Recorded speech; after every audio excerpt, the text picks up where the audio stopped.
Here's how to draw a wavy potato chip. Somebody requested this. Draw kind of looks like a little bird's beak, and then make it wavy here on the tip.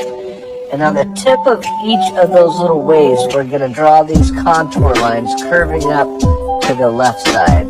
Now make it wavy on that side as well, and draw those contour lines under the bottom as well.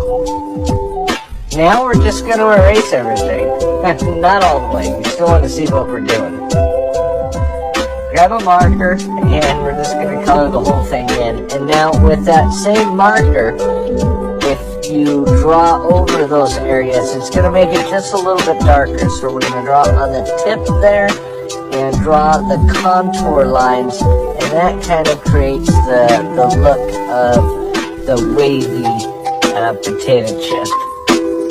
On the tip of each of those waves, that's where you want it to be lightest, and on the bottom it's going to be darker.